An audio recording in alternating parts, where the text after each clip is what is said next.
we have anybody online joining us by feed? The only person who is online is me. Okay. Do you need a roll call for this one? Okay. Say we'll do a roll call, so. Bill? Here. Crystal? Here. Ricardo? Here. We declare Heidi here since she's just in the other room. Okay. Temporarily indisposed. That would leave Christy. Let me check my email. Did that really good? Yes, it should.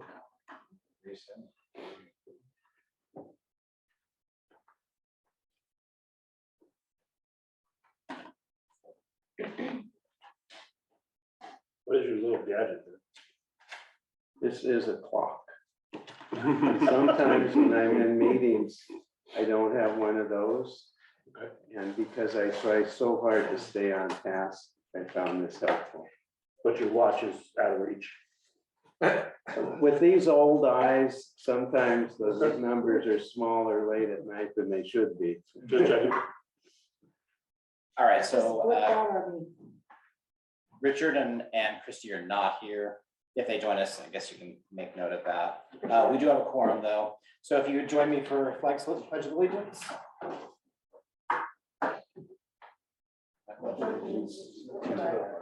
United States of America, and to the republic for which it stands, one nation, under God, indivisible, with liberty and justice for all.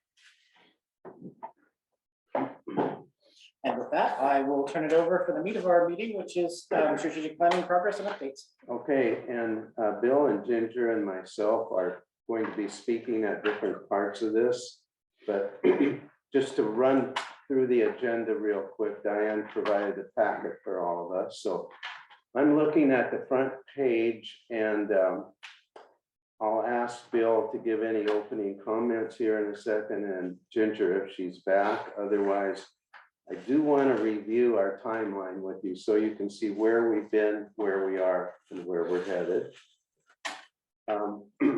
The focus group report is a really important part of this work, and I do want to go through that with you a little bit. And then we will start working on the different components of the work that the group has done. I'll talk about core values. Ginger's going to talk about the mission statement. Bill is going to speak to the vision and the parameters that we're using to set our goals. And then we have time at the end for you for questions and comments. However, anytime during the meeting, just let us know that you'd like to make a comment or have a question. That's important for us, so feel free at any time to do that. I feel as though this is an opportunity to get you caught up from what we've done so far. And also, I want to say nothing is final here. The final part of this is when we have the report in a second draft and Ginger brings it back to you. And then you go through all of it and make any modifications or changes that you want. You can mention some of those things tonight for us. We have our final meeting with an implementation team tomorrow. It's an all-day meeting, 8:30 to 3:30. And the main thing we're going to do there is work on the goals. So we've got our core values, mission, and vision in pretty good shape. Now we brought in some of the best instructional leaders in the district in a new team to take that work and move into our goals that we'll be presenting to you. With that, I would like to turn it over to both Ginger and Bill with any opening comments, and then I'll jump into the timeline. Well, the only thing that I would like to say is I appreciate the time. I wanted to do this it's okay, just for you, because you really asked for the opportunity to look at it, maybe, make some adjustments if needed, or to bring up things that really are, to our attention that we could take back to the group as we're working tomorrow. I want you to know that I went back and looked at our SIA work and all of those surveys that we did. And I see similar things that people said in the SIA surveys. Students, parents, staff are showing up in the strategic plan goals as well. So there's a lot, significant overlap between those two outcomes, the things that were expressed as needs and wants, and the direction that we're going. And the idea that the strategic planning process allows us to align that work further and actually put things in place to accomplish those goals makes me really happy. So, Bill? Yeah, I would just say, appreciate this opportunity to just talk a little bit more about this. But that probably the notion that strategic planning it's a discipline. It really is a discipline. It's not like school improvement, typical school improvement planning. It's strategic. It's thinking future forward, and it's really thinking about what absolutely what would be strategic, high leverage moves that a district would make to accomplish a vision set off in the future. And it is a discipline. It's not haphazard. The process that's being very skillfully facilitated by Jerry, is a known discipline of strategic planning, and the processes are really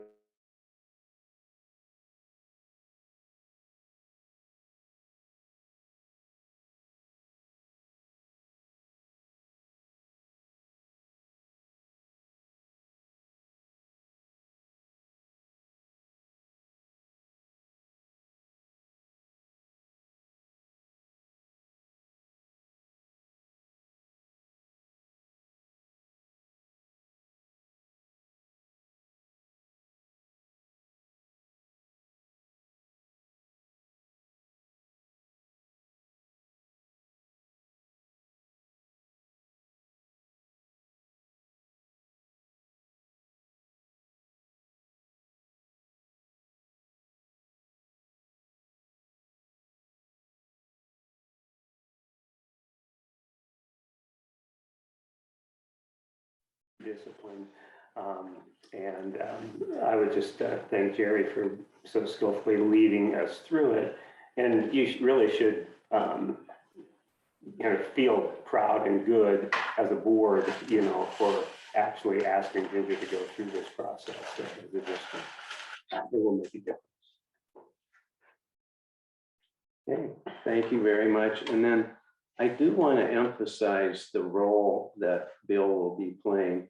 I'm going to meet with, as I said, a group of our best instructional leaders tomorrow for the full day. And that's pretty much going to be my end of meeting in the district. I will then start writing and working on the overall plan that'll be presented to you. But Bill, we talked about this, Ginger, myself, and Bill. We think Bill needs to be the liaison to you folks from the strategic plan as time goes on. And our hope would be, because implementation is what it's all about from here on out, that at every one of your board meetings, there would be an opportunity for Bill to give an update or give some facts or information about the strategic plan so that you're really well informed. If it's done right, and I think we are doing it right, I think it can make a tremendous difference. But it has to be a living document, and you have to be aware of what kind of progress it's making from month to month. And as a part of the overall plan, I'm going to put in a evaluation piece for the board to have as we work through the plan in the first year, second year, and third year. So there'll be some evaluative components for you to consider. Let's take a look at the timeline.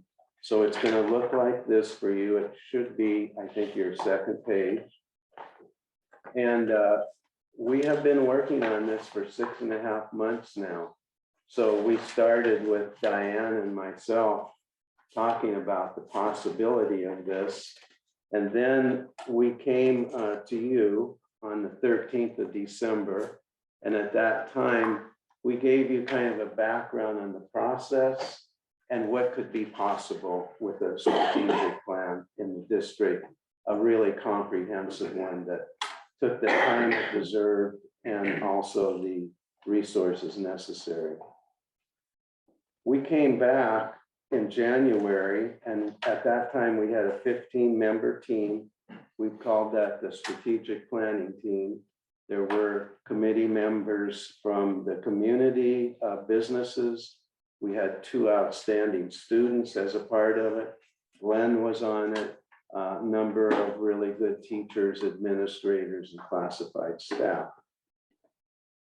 That's the group that's been doing the work. And with them, we talked about a survey that they helped put together, and they took the survey, and then I came that evening and you took the survey, and that information is embedded in, along with a lot of other people in the community, this report that I'll be talking to you about in a little bit. Then we started moving forward. In February, you see the group worked with the district core values that I'm going to go over here in a second. In March, we did the mission statement. In April, the district vision statement. And then just recently in May, we started working on goal concepts. Now, I need to apologize to you for something that's on this paper, and it says, for example, February 8th, district core values for board consideration. My plan was that every time we finished something, it would come to you, you would take a look, you would give us comments, and it would come back to the group. But I didn't enforce that in the way that I should have. I didn't put evaluation parameters on doing that. And so there's an apology there. And we'll be working with that and definitely have the opportunity to modify anything that we do. The other thing I'd mention is, although there's a month by these things, the district core values, we probably did four different shots at that. And at least 3 with the mission and a couple with the vision. So none of these things ended up being just a one meeting type of exercise. If you look at the back side of this, I'd like to tell you where we're headed with the timeline. As we mentioned, in May 26th, we have that new team of implementers. And what they're going to do is take the goal statements that Bill is going to show you and put them into actual goal sentences. And Bill's done some work on that for us. And then they're going to, so that's what we want to do. And then we have something called performance indicators, and it's how we accomplish the goal. So the goal doesn't tell us how to do it. The performance indicators will. And then each one of those performance indicators will have a measurement. And that's where you're going to want to look and see if we're making progress. So that work will take us the full day tomorrow. We'll also come back to you with ideas for implementation at the board level, how to make this happen. After that meeting, then I start working with Diane, and the 2 of us will be putting together all the different parts of the plan. I've been working on that since we started, and so I'm going to have it in pretty good shape to turn it over to Diane pretty soon. And then Diane and I will present it to Bill and Ginger for their consideration. They're going to make a second draft for you. And then in August, that second draft, and it says proposed, comes to you for your consideration. And that's a time when you're going to want to as well as this meeting right now, to make any changes, ideas, thoughts before it's actually finalized. In September, the start of the new school year, we're ready to roll it out. We want it to be professionally printed, to have copies, maybe going to some of the businesses, certainly present at each of the schools.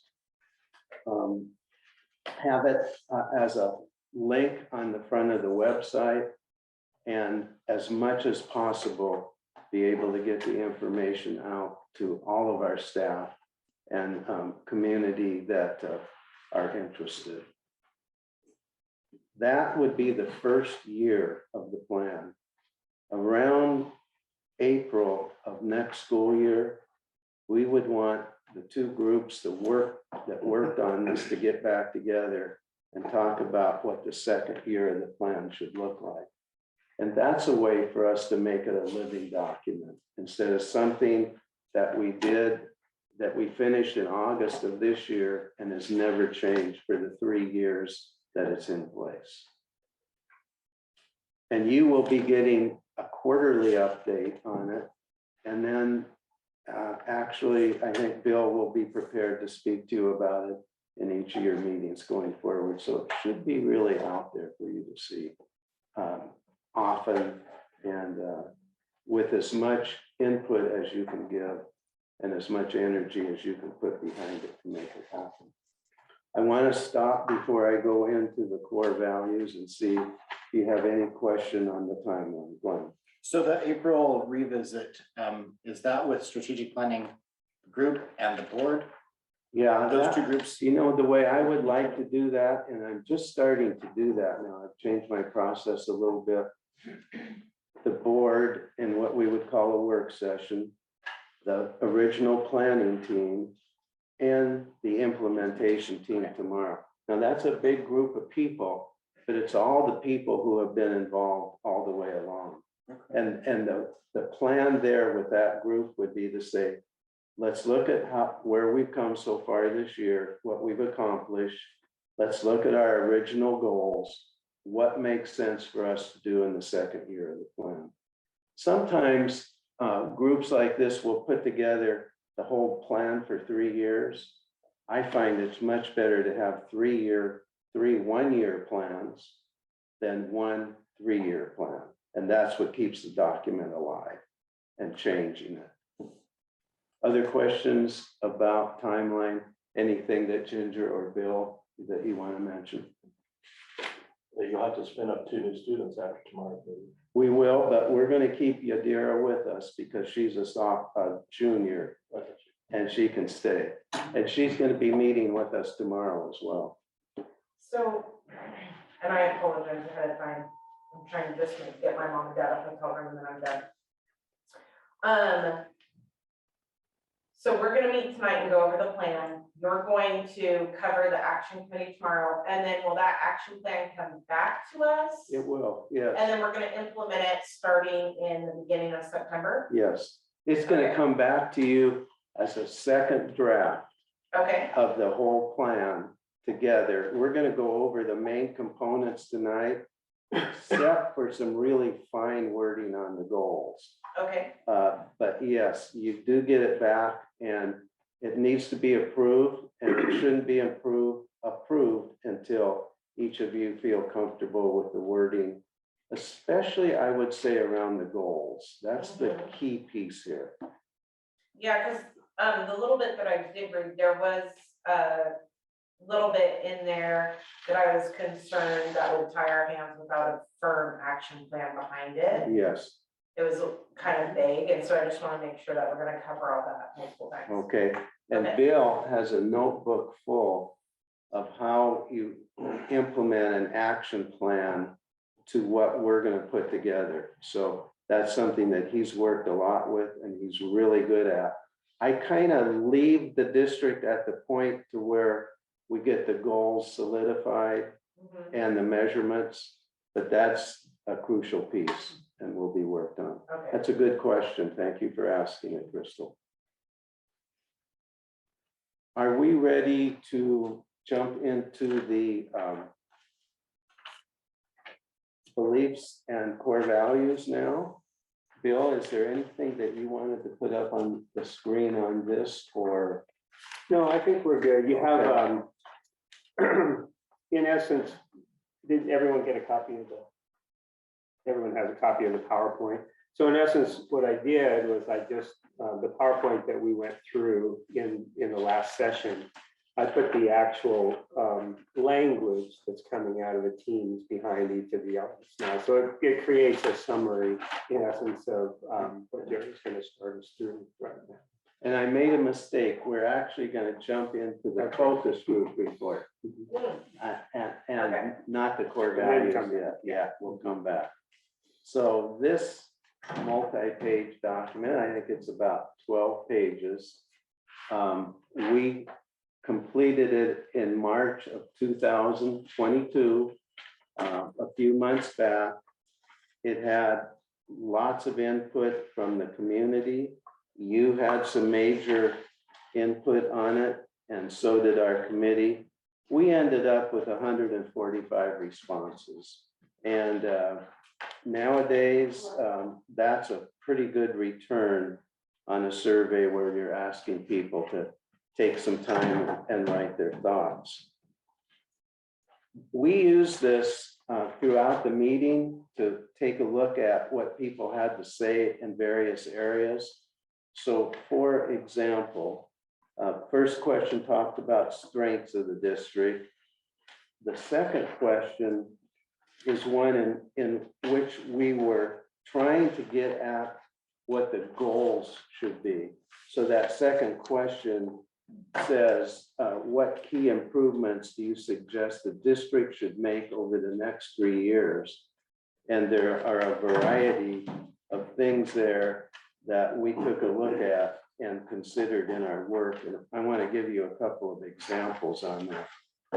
So the first one says, and again, I'm under question 2, original comments. We are small enough to do more with alignment in technology, professional learning communities, etc. We are missing opportunities here.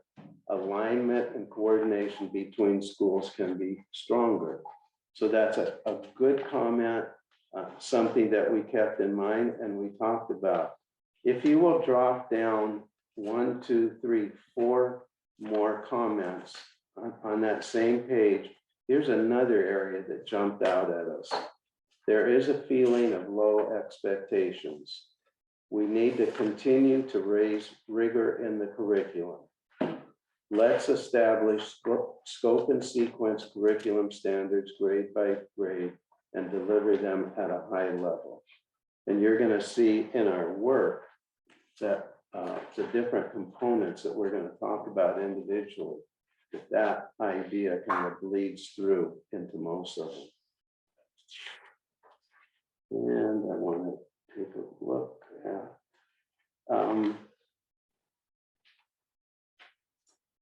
at the next page over. I don't have these pages numbered, so it's a little difficult for you. But the next page over on the back, it says we need to meet the needs of our students, not only academically, but also socially and emotionally. And this is a really big thing with all districts working on strategic plans right now, coming out of 2.5 years of COVID. And who knows what's I see the state is up 21% and infected individuals with Omicron. And so who knows when this is going to stop, but that emotional social piece is a big issue and it came through loud and clear. And you'll see some of our work that we're going to give to you mentioning that. I'd like to go to the next page with you, and I'm going to go to the very bottom. I'm just picking a few comments here. On this next page on the very bottom, it says, we need to work on outreach to the community more, but specifically find more ways to get involvement from Spanish-speaking households. And we did have our interpreters work with a number of Spanish-speaking individuals in the community to get their thoughts and ideas within this document. And we have a good representation within our team that worked on the overall plan. I'm going to jump forward and I'm going to go to question number 3. What are some district values?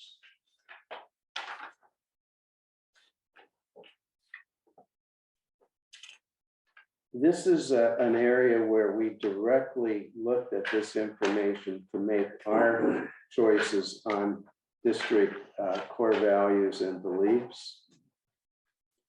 I'm looking at the next page over at the 1, 2, 3, 4th paragraph. So it's going to look like this.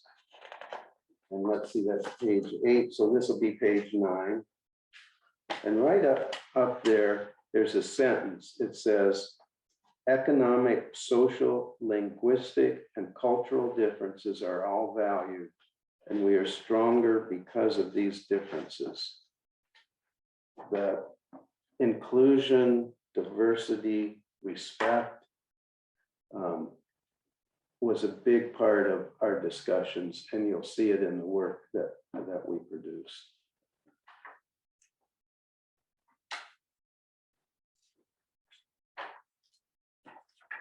I'm going to go to page 10, right about in the middle.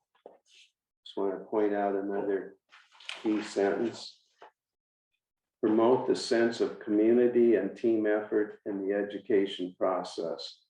It's all about relationships, collaboration, and partnerships are so important. And again, a really important value for us to keep in mind.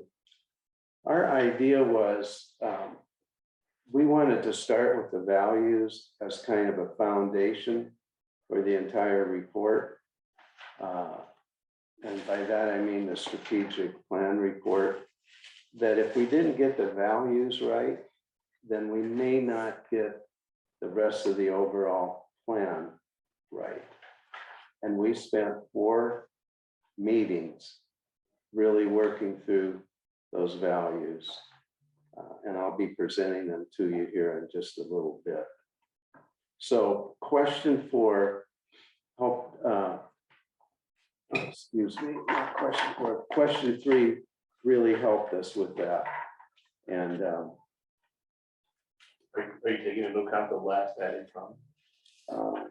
you know, I read that. We put it in the document because I think it's important.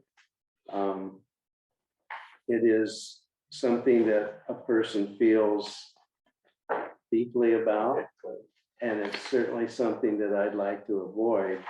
And so typically, this person is kind of right. A staff person, don't know the name at all. But what does happen is you do get a lot of pretty words, like he says, especially you'll see it in the language of the values. But when the rubber meets the road, not too much changes. And I hope to goodness that that won't be true with this overall plan, that we will have spent enough time and energy and effort so that these just aren't words that are on the shelf. But that I did read that out loud to the group the last time we met. There's a comment in last year's Q that says that equity is not a line item in your budget, it's just words. Yeah.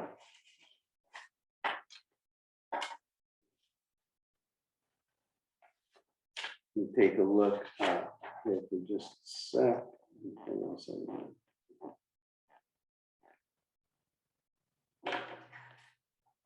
Like to go to page 12 at the very top.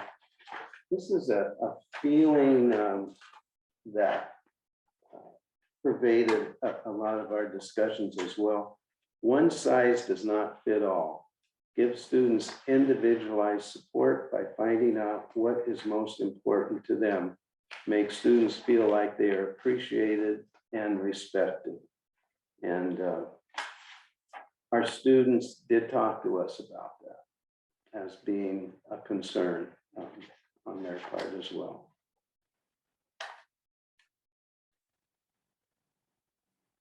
And Bill, we've got, some words in here about a Spanish immersion program, dual language school. I quoted you in there. I don't know if you saw it, but I did. And so this is another item for consideration as we move forward to accomplish what we'd like to do in the next 3 years. I'm going to say that there's a whole lot of information here that we can talk over. I want to see if I want to get any specific one to mention. Offer Russian language starting in kindergarten. Offer core classes in Spanish for native Spanish-speaking students. On page 18. I'd like to ask Ginger and Bill, any comments that you have on anything specifically within this document that you'd like to bring up, and also board members. Any comments in there that we want to put on the table and speak to before we go to the core values? Lots of good information in there. So I had read these before, Mhm. and so this is from the 147 comments we got that involved.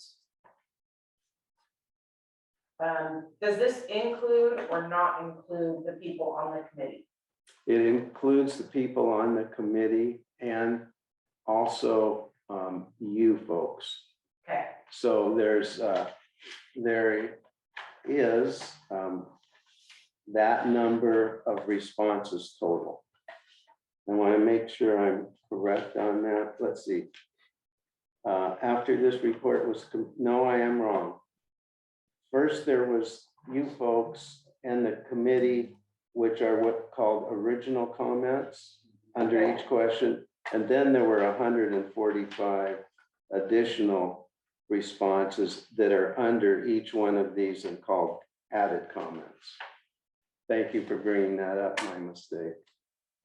So we would have 22 and 145.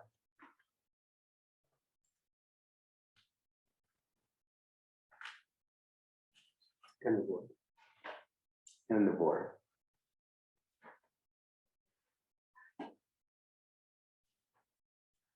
And if you are ready, I will jump into the core values, but I don't want to do it yet. If you want to thumb through this a little bit more.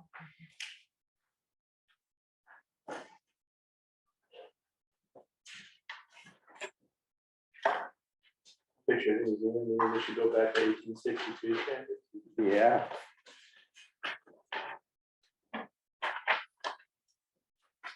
Pretty amazing. There's a lot of interesting history that I've read about the area here. Like Grim Road was named after one of the first, quote, school board members way back at this point in time. And the reason why the Donald students came to the school district because their building burnt down. Yeah, lots of interesting stuff. And I will be ready to move to the core values the next page if you are. Maybe one of the most important parts of the document. Okay, let's go there. Core values, fourth document in. And this is talking about what should be and what are the real characteristics of what the community would like to see its school district use in terms of everyday culture. In other words, In hiring, we would keep these in mind. In budget committee decisions, in curriculum, in policy work, in professional development. And if you have too many of these, they're not followed. And if they're too wordy, they're not remembered. And so one of the things that we struggled with was we only wanted a few words and we only wanted a few of these values, which were the most important. And as you can see, we have an acronym up there, CIDR, and we have an opening phrase. North Marion School District is driven by our shared core values. These 5 values will guide us each day in everything we do. We felt community was very important, and the word diverse, rooted in caring and collaboration. And we're trying to get some uniqueness in the area. So we have some agricultural kind of terms you'll see throughout some of the work we did, but diverse cultures rooted in caring and collaboration. Innovation and learning through a spirit of curiosity and creativity. Diversity just had to be one of these because it was mentioned so much. And I really like the way it's phrased here. It is will be our strength, because some of the Hispanic, Latino individuals in our group said, we're not there yet, but when we get there, it will be a strength. It was like, it's not a strength yet. And I thought that subtle wording was very, very interesting and important. Will be our strength when all voices are valued, heard, and represented. So you usually don't see core values that aren't something that you say, well, yes, we can get that in place. This says we need to work on it. Expectations, I mentioned to you that came up quite a bit in this survey document. High standards and support for all students and staff. Feeling is that maybe the expectations right now are not as high as they could or should be. That there's a way to go for students to really be honored for their academic work, maybe as well as we do for athletic achievement. That there is a way for us to go and have a higher bar for our students to achieve and for our teachers to instruct that. And then accountability and responsibility is the next one. And we should be accountable for all of our words, actions, and results. And I think in our meeting, Crystal, one of the first ones that I had with you, I think you had mentioned something about accountability as being an area that we need to work on. And that is a part of this. So the way we envision this is these other words are nice, but we'd love for our staff and students in our community to be able to see these 5: community, innovation and learning, diversity, expectations, and responsibility, and hold ourselves accountable to them. I've talked a lot. Let me let Ginger and Bill jump in, and you folks too.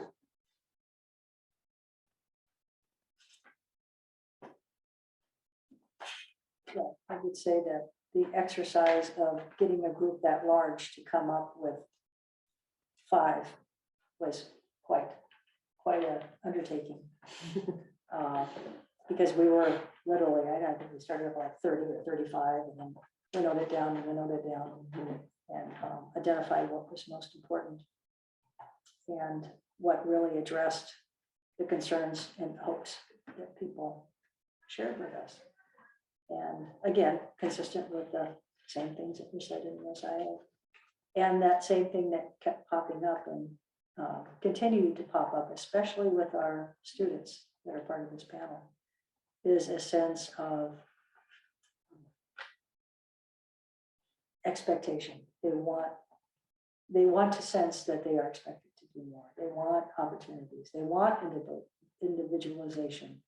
They want to be recognized as people and not just treated like students who are supposed to do an assignment, kind of thing.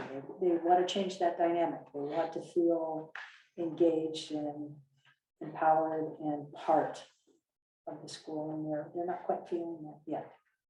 And they also want that statement to go away. It's still heard too often and shows up in memes. Oh, it's okay, I'm from North Marion. They never want to hear that again. They don't want to hear each other say that. They say it as a joke now, but they say, that's kind of where we are, where some people feel it's like, oh, yeah, I heard it from another parent. Yeah, I just heard that statement again. Kids were joking around about something in a softball game. And one of the kids said, oh, it's okay, I just do North Marion math. And it was like, that needs to go away. That needs to be replaced with, I'm from North Marion, you should see what I can do. I want a new meme. I want kids to feel like we're giving them everything that we can so they can achieve what they want and maybe what they didn't even know they could do. That they could look us in the eye and tell us, this is what I want, this is what I'm ready to achieve. And we have a path, we have support, and we build our education system around them. It's a quite an undertaking to go from where we're at now to that place, but the strategic plan with the right values can get us there. Values serve to unify.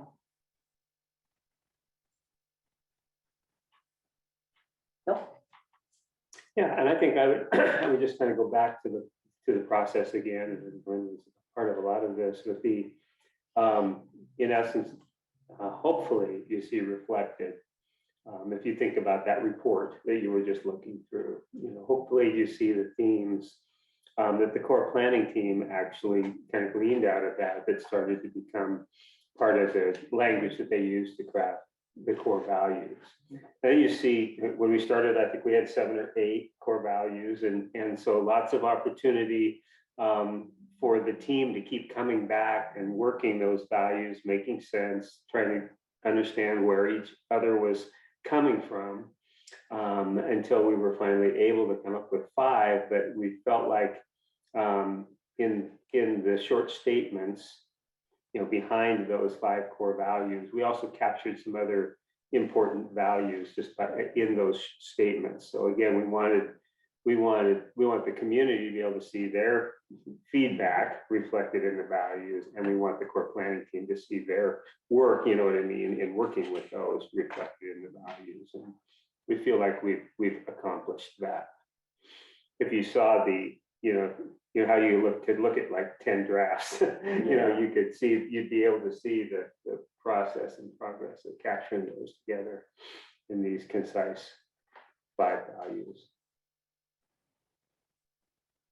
We really want to reflect what the data that we collected. And so it was always crucial not to pull something out of the air that really wasn't represented in all the data that we collected. And I think we did a good job on that. The other thing that was hard for us was not having too many. Right. And they're not in any kind of priority order. What I did is I was looking for an acronym and I just put them in the order of the acronym. If I were to pick maybe the one that the most data and I heard the most, it would be diversity. The statement on diversity, something to do with diversity, probably what I heard the most of. And I put expectations probably pretty close around there. But all of them, I think, are well represented in what we heard and talked about. I think the key thing at this point is, does this look like something that you can see as the foundation of our plan moving forward? Does this look acceptable about where you, what you can say, all right, we've got a foundation here. Now let's start building up toward our goals. Does it represent the community as you see it from the board member view, the decision-making that you're involved with? I would say, I definitely can see this, and I like so far what it says. I'm struggling with understanding the responsibility. One, each of us is accountable for our words, actions, and results, which I get, but I don't think it really captures what I'm hearing in the community, which is like the accountability that for our children's education. This feels a lot more feeling related, and I'm kind of looking for a real sense of it's everybody's responsibility to see that our children successfully graduate with the resources and education to be successful in life. That's the accountability I'm looking for. Like, and I understand this kind of, but if this feels more like feeling, and I was really looking for more like responsibility. I like that word, but it's like, it takes a village. It's all of our responsibilities to get these students to have the best chance in life with the high expectations piece. Like, we shouldn't have to be teaching students how to fill out basic paperwork after the fact or be able to complete an application. I mean, it's lots of different components. So that's my one thing, but I do love all the main words, and I even like the first four. It's just that one feels a lot more like feeling related, and I really want it like an accountability education piece. A little bit Component. more academically Yeah. slanted to it. The three of us will take that data and we'll work on it and see if we can do make it reflect a little bit more what you're saying. Thanks. Yeah, and I mean- from Diane's notes, we'll look, because I was copying down what you were saying, but will look over her notes, and I think that's very doable for us. Those Yeah. are the kind of comments that we want. And that fits in with the comments that were made as well, so it aligns. So again, this is the foundation for the whole plan. Everything goes up from here. And this is the baseline. We want to make sure that we're capturing this input and your thoughts. So let me pause one more time before we move forward into our mission statement. Anything else you'd like to say about core values? And you're going to get other shots at this. This isn't the final. Just point of order, do we have somebody joining us? Yeah, I think Richard is by phone. Richard, can you hear us?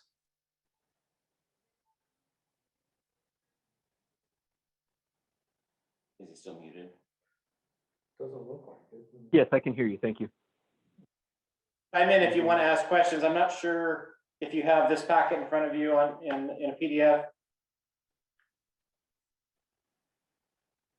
Or if you can I see- don't, but I'll follow along as best I can. Thank you. The screen sharing should keep you where we're at. So sorry, I didn't mean to interrupt, but No. And I might just say, I'm listening to what you're saying, and you kind of, as we kind of continue to go through the other components, the plan, you might feel that as a whole, it accomplishes what you're thinking about. These are really belief statements, so they do have to have a little affect Yeah. connected to them. You Mhm. know what I mean? You can't make me Yeah. believe in something that I don't, you know what I mean? So there is Right. supposed to be a little affect to these. And so you might read these by saying, we believe in community, we believe in responsibility. We believe in everyone being accountable for And the results, I think, was the attempt to capture the performance and the outcomes and those things. So anyway, that's just, that's just a way to think about that. And I think some of the other pieces do appear in some of the other parts of the plan. Do you guys have comments? The word I wish was here, but I'm not sure how to put it here. But it's missing in my mind is engagement and community and student engagement. That we provide an educational forum that engages, including activities, and other things, that has equitable opportunity to keep all students engaged and the community. But I'm struggling with how to say engagement, but that's the word that I feel is missing. It's important, and I would just kind of say, see if you still feel that way after we get through through some of the other pieces, particularly the goal concepts, because I know that was a powerful notion in the goal concept. And Bill, I can look too, and again, the three of us will talk this over, but up in community, diverse cultures rooted in caring, collaboration and engagement, there is a possibility that we can add a word or two here. Yeah, and that popped in my head. It's right up the first when I read the first one. Okay. But I'm also talking about academic engagement Right. with our students. That's really right. What the students' comments are really about. Right. That's the way I read them. Anyways. Okay. Just leave it at that. Well, Yeah, I would say they want us to hire their expectations up the game. mhm. I think we've, broadly speaking, that lowering expectations during COVID has become the norm, and people are like over that. Mhm. So I did get that feeling We too, had and I this like that problem before COVID. engagement.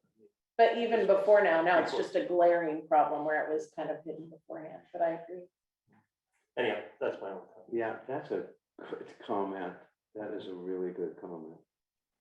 One thing that you're doing that is helpful, it's really hard to go through this over and over and over and over and over and then make changes. But I find boards that don't get their fingerprints on stuff like this don't have as much ownership. So with our conversations that we're having with you, when you make a comment and then we can add it, it gives you more of a feeling that you helped create it. And it wasn't just a group of 15 people that met for a while and then brought you a piece of paper. So as we said at the very start, we wanted to do the heavy lifting for you, but then we want to bring it back to you and for you to give your thoughts and ideas as well that we can incorporate. And you're doing that. Let's go to mission statement. We have a new presenter. Can I add something? Yes. Go for it. All right, so all this looks good to me. My question would be, we're planning all this, do we have the resources to actually this make it happen? Mhm. Because I feel like sometimes that's the part that is missing Yes. to accomplish what we wish. So are we planning accordingly to our resources too? I shouldn't speak before the superintendent, so I won't, but I do have a comment to give on that. I give you permission to go ahead. Okay. Having been a superintendent, you Okay. know what you're saying. So this is a common thing that comes up, and it's a reason why many plans are not successful. Because the plans are made, but there aren't resources set aside to carry them out. And it's like an unfunded mandate. We want you to do this, but we're not going to give you any resources to do it.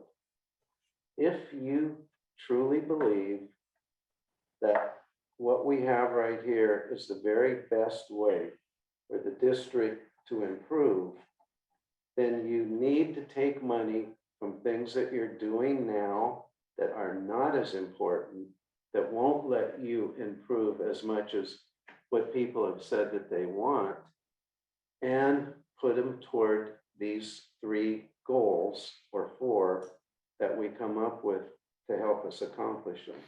So the way I like to say it is, you may not get new money for this, but the new money that you have is for you to decide what you're doing now that is not as important as or effective or can make the kind of improvements that we've spent 6.5 months trying to figure out where those areas are. And it's a function of the budget committee putting this in front of the budget committee, and I know you've already gone through the process this year, putting it in front of the budget committee and said, we have to find ways to fund this, and we're going to need about X number of dollars. So if that isn't done, we have a written plan with no resources, and that won't work. And that's a question that comes up often. And if there aren't resources, then it means that the board really wasn't behind the plan. You have to find the resources with, of course, the help of the staff. Districts are in pretty good shape financially compared to where they were, but the declining enrollment is a factor that's really scary. And I'm working with some districts that are, 30% enrollment differences. And it makes it really hard, but still, with the money you have to decide where is the best place to put it. In the budget committee this year, did you talk anything about putting any money aside for the strategic plan? It was not No. Not there, but officially. I didn't. I've had that Very conversation a couple of times, just with Ginger about, allocating resources Yeah. to that specific Yeah, because purpose. there's a couple buckets we have that need resources. So if not for this year, definitely next year.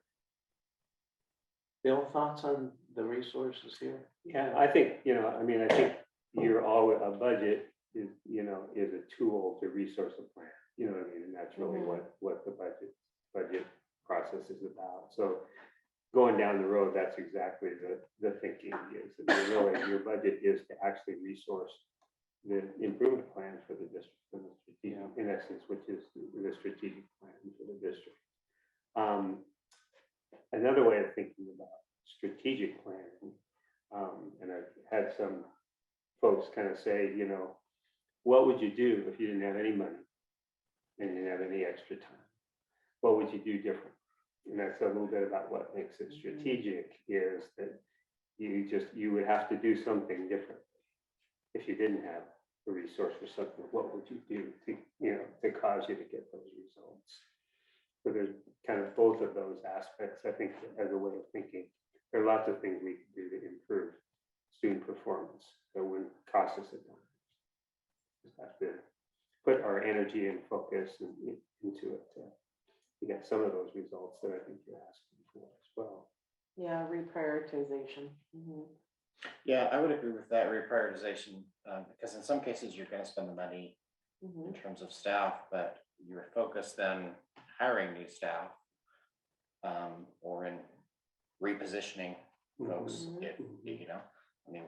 We're facing declining enrollment, so if there's going to be some repositioning, having this as top of mind when you do make those decisions and when you do reallocate, so your primary focus aligns with what you set out here. So, and sometimes what's strategic is what you would stop doing. Exactly.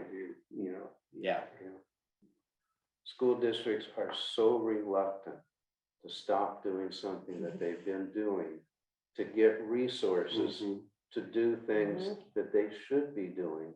And the other part of this is we can't do everything, but we can do some things. And if it's the right some things, it's exactly the right thing to put money toward, even if we have to take it from another place.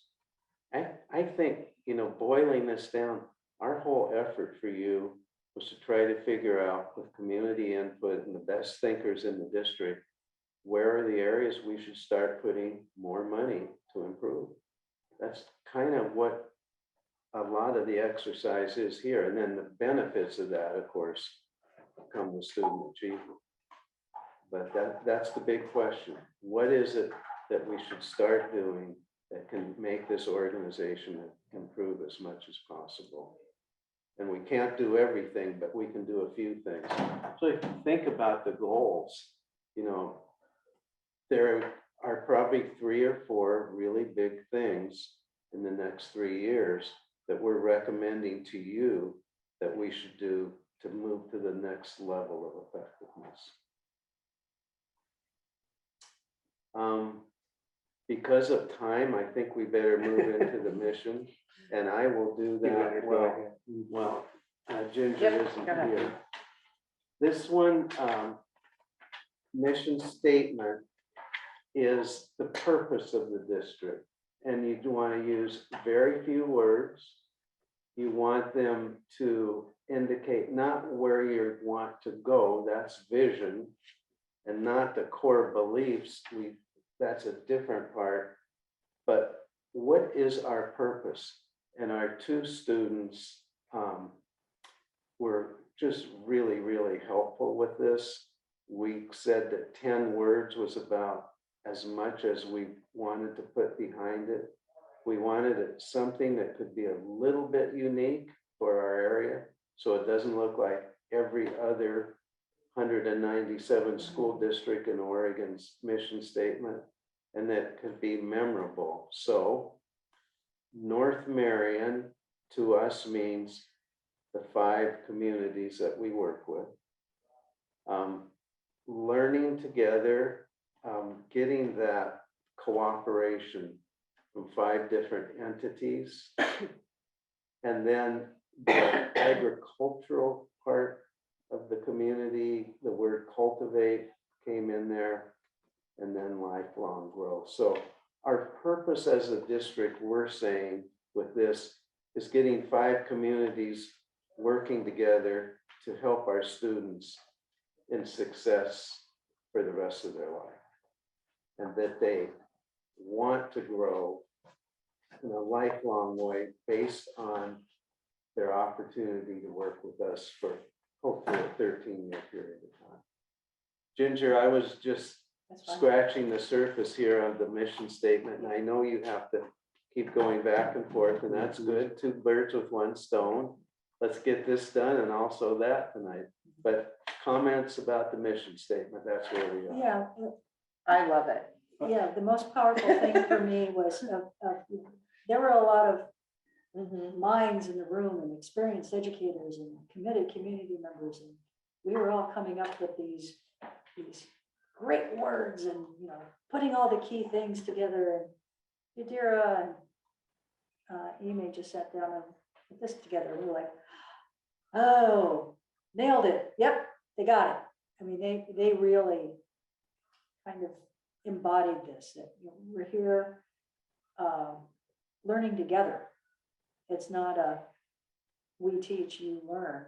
Teachers are learning along with us. We're learning together. Parents are learning with us. We're learning with parents. Parents are helping us, teaching us things. We're learning together. And we're learning about life. It's about our life. It's about our future. And when they said it, we were like, yeah, that's the one. And then we did a little wordsmithing to instead of 16 words, narrow it down, but still capture the sentiment and the idea. So we were all very, very pleased that this came from the students. And there is in your packet, it may not have the last little edit that we did. The mission would read now, learning together to cultivate lifelong growth. Okay. That was a little, just a one little edit we made in our last meeting. Oh, it is. And so. Yeah, that's right. Yeah, and that shows that even up until the 6th meeting, we were still making changes, wordsmithing. Well, I feel like regardless of how much education you bring to the table or where you're at in life, that you could identify with this type of mission statement. Everyone belongs, no one's excluded. Yeah. And that's parent and student and community member. Mhm. Bill or Ricardo, anything? It's hard to argue because just. Come on, Bill. And Richard, you're on the line. You haven't forgot about you. Yes, I am. Thank you.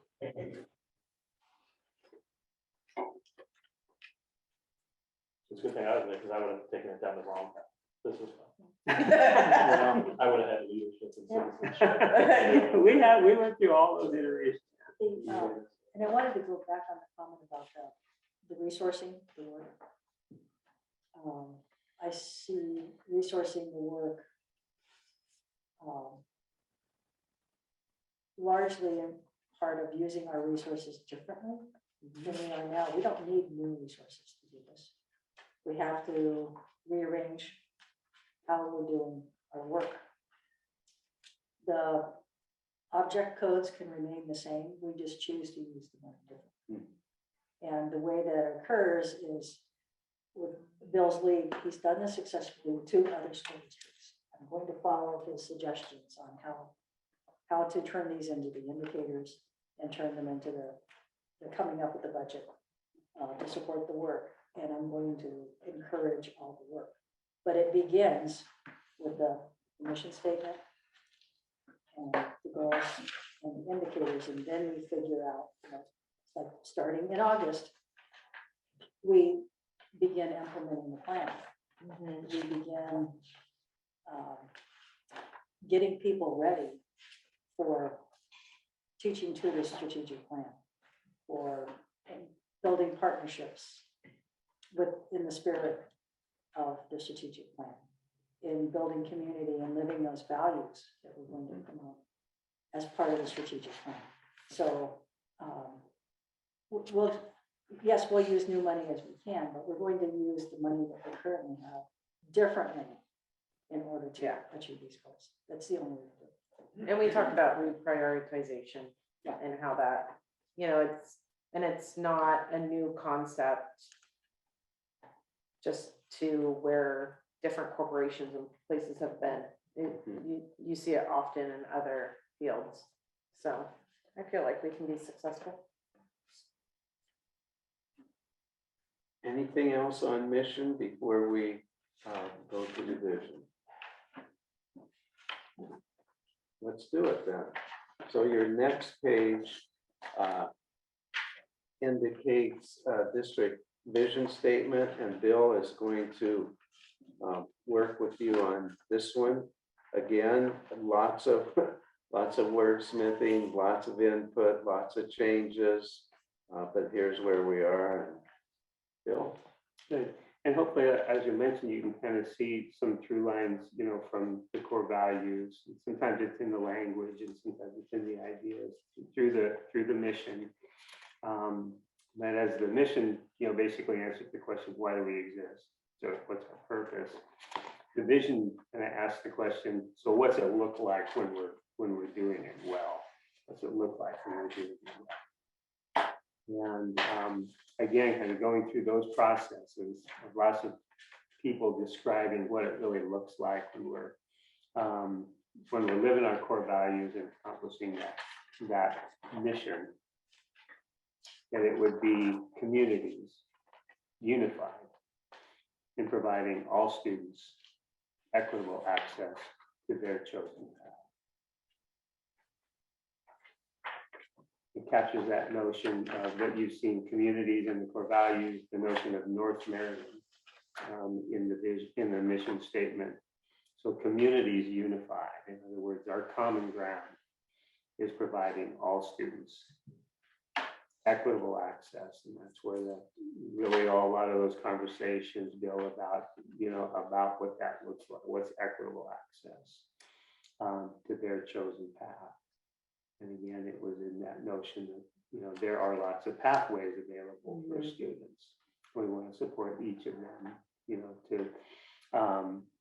to achieve the most while they're here as they follow that path. This was again one where we tried to hit that 10-word sweet spot. When I wrote this up, I put down that there were 14 words. There's actually 12 now because we did cut a few more. So again, we want these things to be memorable, and that's why fewer words are better. It's much more difficult to do. And a lot of the, I think, as you've mentioned, a lot of the team was interested in making sure that, everyone felt included in it. So, the notion of taking any educatees out of, out of these visions and out of the mission. So all parts of our community could feel a part of it and engaged, not just the educators. I like this one. I like specifically that it says their chosen path because there's so many different avenues of success after high school. I like that it's not strictly just your four-year college you're attending. So. And you see the value word community in here, and also, the diversity represented with equity and all. So again, when we look at these next parts coming from the core values, you'll see those core value words showing up in different parts. And again, you'll see them in the goals. And for this vision, it really begs that, as a school community, we understand what that term equity means and what it looks like when there is equitable access. That is a mouthful in the vision statement in terms of work to be done. I'm stuck on the word unified because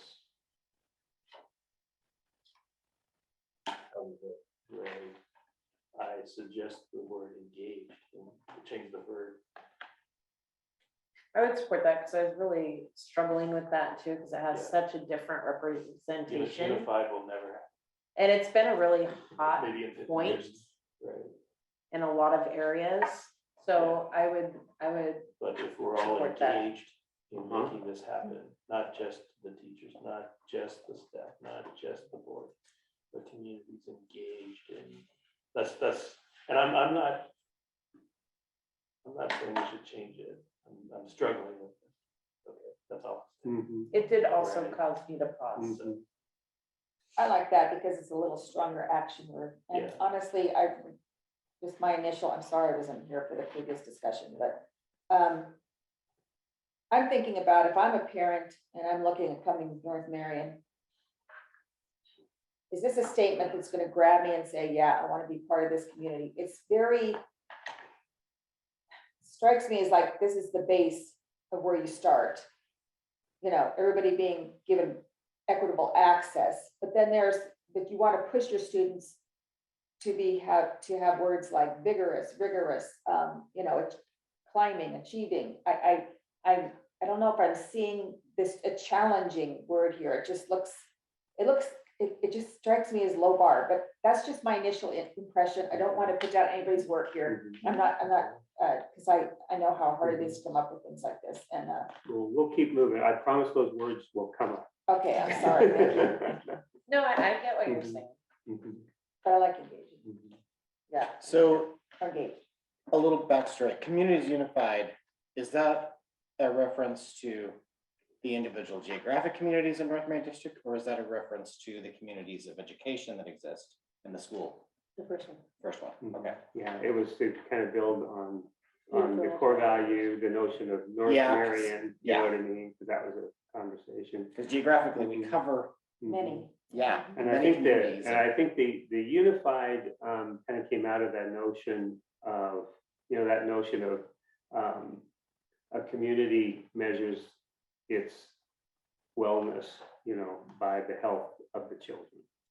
No matter what we all, no matter our differences and all of those kinds of things, if we look after the children together, and we'll have a healthy community. So I think that's a little bit of where the unified came out of those kinds of conversations. You asked, how are the children? That tells you how your community is doing.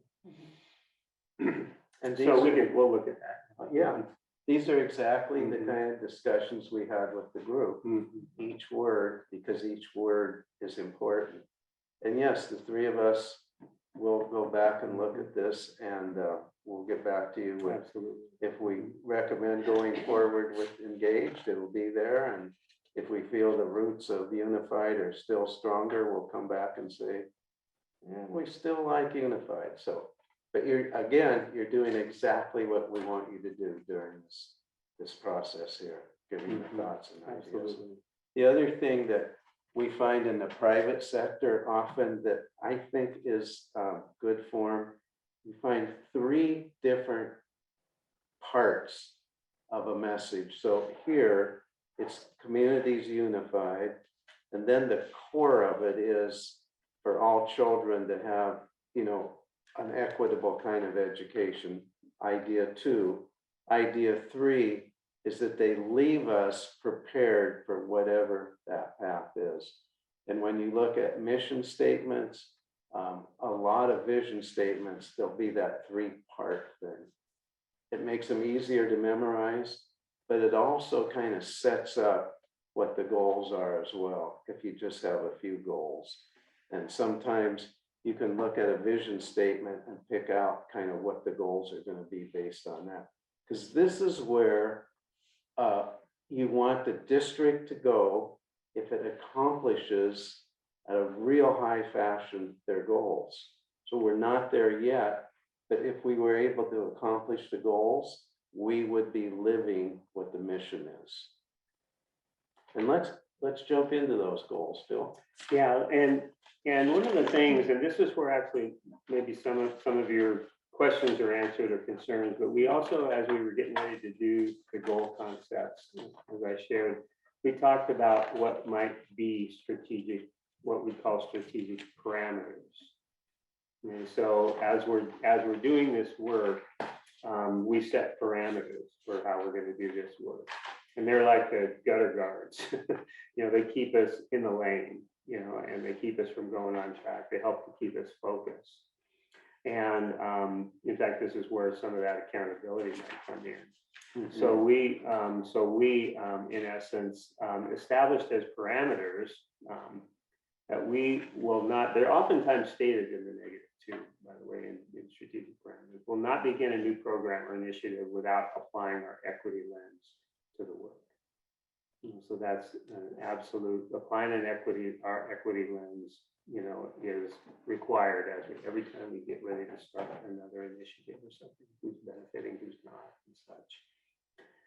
We will not begin a new program or initiative without putting in place a system for measuring and evaluating the quality of implementation and the effectiveness of the work. So there's an accountability system, a measurement system in essence built into each. And will not begin a new program or initiative unless it's aligned to our strategic mission, vision, and goals. And that helps keeps our resources focused on those things and keeps us from going, off in other areas. So we ask folks, as you're starting to think about those broad areas, remember we're going to apply these parameters will exist as we do that work.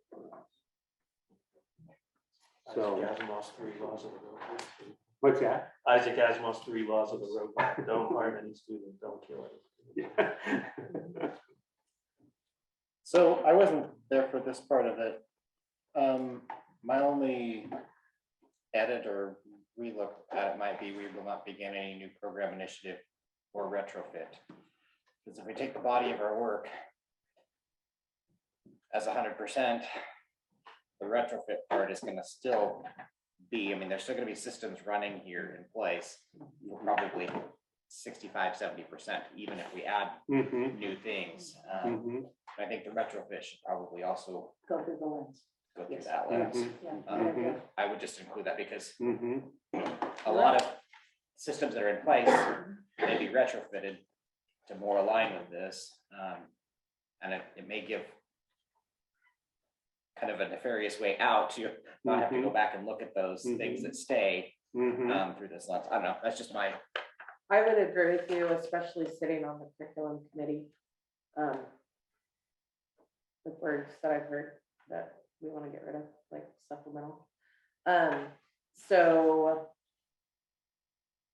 I would want also to have something along that lines of retrofit, and especially both of them, the first and the second one. So, I mean, does it work if, because these were sort of our suggestions and we got consensus from the group around these. If we just change that phrase to, we will not implement a program or initiative, Yeah, I think that. because that takes new out of it. I know we've had conversations before that it's, you get in a mindset and things, it's really tough to break out of that mindset if things have happened a certain way for Forever. decades. Yeah. In We've some always cases. done it this way. Yeah. So any program that we're in the process of implementing, it would apply to Yeah. any implementation. Yeah. So anyway, those were, you can kind of see where, these things work together to help try to create the totality of the plan. And then, did you want to talk about the goal concepts or? Not yet, but I did want to come back to the strategic parameters. You know how sometimes you can go to an OSBA conference and come back and there was a really good idea and you kind of think maybe we should start doing that. That is a difficult thing when you're trying to do 2 or 3 or 4 things really well and you're trying to put your efforts and so forth behind it. So this, as Bill said, it's kind of a guardrail saying, let's not implement new and other things at this point. If we're really convinced that the areas that we're trying to work on to improve are the right ones, let's stay the course. Let's stay with it for 3 years and see what happens. That's hard to do. It's hard for superintendents, for principals and school board members. But I think when you look at successful organizations, they have a focus and they believe it's the right focus and they stay with it. It's really hard to stay for 3 years with something that we're talking about now. That's a path to success, however, in my opinion. It's one of our parameters. So typically we would not come up with another goal, probably without taking one away as we move forward, right, Bill? In other words, we have 3 goals in place. If we found something that was so important that we had to put it in, then if I were sitting in this chair, I'd say, okay, what are we going to take away then? Because we've already got a full plan. Okay. Bill, I think I'd like to stay with you on the moving from the core concepts and the work that you did, because I really liked your wording on it. So we, again, we spent a good portion of time thinking about, these broad goal areas that had been emerging. And goal areas kind of emerge throughout the entire process as you hear the big themes of the hopes and dreams, for our students in the district. And in essence, what you see are areas that they came up in a lot of different forms and are kind of our initial draft had almost all of this language on it, not necessarily exactly in this form. So these goal areas are designed to try to capture the ideas of the group during that time. And it created some affinity, within the goals around some of the language that was coming up and being used. Ultimately, the group was asked to really identify kind of the top 2 goal areas that they believed had emerged from the work. Again, it wasn't theirs; it was the emergence of the work through the process. So, the first goal area, and these will get crafted and redrafted and thought of and worked on tomorrow by the group. recruit, hire, and retain employees that reflect our student and community demographics, and to support culturally responsive programs and support systems. So, you can see that's a broad area, lots of different kinds of actions and strategies that would be used and employed to cause that to happen. A second area, implement a rigorous, relevant, aligned, coherent, and coordinated PK-12 curriculum that integrates research-based, culturally responsive instructional strategies. Again, that's that will get some work and some of those things, but the language is important to capture that, because that's where the notion of, what rigorous and relevant, coherent curriculum looks like, you know what I mean, K-12, and that will be some really, really important work, in this area for the district. It's also, this notion of cultural responsiveness, is, another area of work, when we really think about who our students are, and the linguistic diversity, that is in our community, being able to give more time and thought, to support those students. And PK-12, we've added P, because it's really always been there. But there really was some conversation that emerged from the group that said, hey, we've got little ones beyond the little, so let's think about how we're supporting them as they come into school too. So PK-12 curriculum. So there's a piece about what the curriculum looks like, and then there's a piece about what the instructional delivery systems and strategies look like. And again, those are some things that we've heard that, I've heard you all talk about, over and over again. It also connects with that theme that was coming through, that here we are all 2 feet from each other, but we're not we're not very well aligned and coordinated in terms of some of this work. So it really addresses that. Then a third area that had emerged was this notion of our holding high expectations. And our high expectations and the behaviors associated with that allow each student to improve their competence in core subject areas and develop the confidence to challenge themselves in a variety of ways.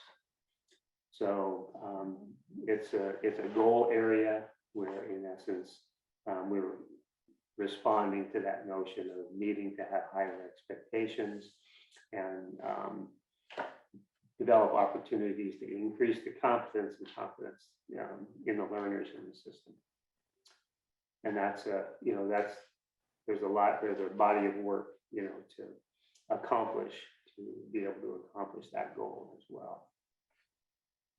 Other areas that emerged, was, parent and community outreach. And then there was, this notion of what it might look like to support prenatal to 5-year childhood programs for students in the district. So those were the goal areas that emerged. And again, hopefully you can, as you kind of see that line, some of the things that you've been thinking about, and wish for emerge in the goals. We'll get, more and more specific as we actually get into some of the action planning behind those goals. But those areas really did emerge as dominant themes. I'll shut up. I'm not really in love with the first one at all. And it's not because I don't have a strong feeling of support for that, but I feel like I'm looking back at our cider and I'm not really sure that really fits in to supporting that. Like I can see it in the second and third one. And, I totally support that, but I'm not sure it belongs there. And I'm very not sure that's gonna be my number one goal, because I feel like we've already had that conversation and commitment. And not to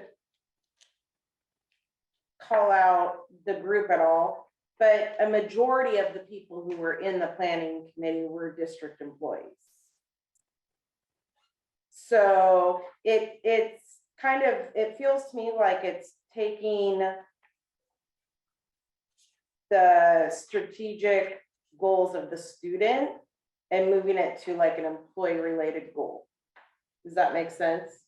So, I mean, I understand some of our goals is like to have a bilingual K-5, preferably K-8 in the near future. And I totally want to see that, and I would want my kids to do the immersion class. But this looks like something different than that. Does that make sense? It makes sense. It makes sense, Crystal. Some of the strongest voices around this particular, the emergence of this goal were from our students. And so I will, This is student. yeah, or from the students. In fact, one comment one of the students made was, well, why would any Latinx teacher want to come work here? You know, because of the nature of, you know, just because there's not much affinity, you know, for staff of color or linguistic, you know, multicultural, multilingual staff, you know, in the district. And so it may be hard to reach the other goals, kind of given, you know, who our students are without addressing this goal. I'm sharing that as, you know, just as an opinion. The objective piece was where the voices were from our students who spoke the loudest about this, and it was had a very large impact on the group and how they were thinking about this as well. So out of the 147 voices, how many were students?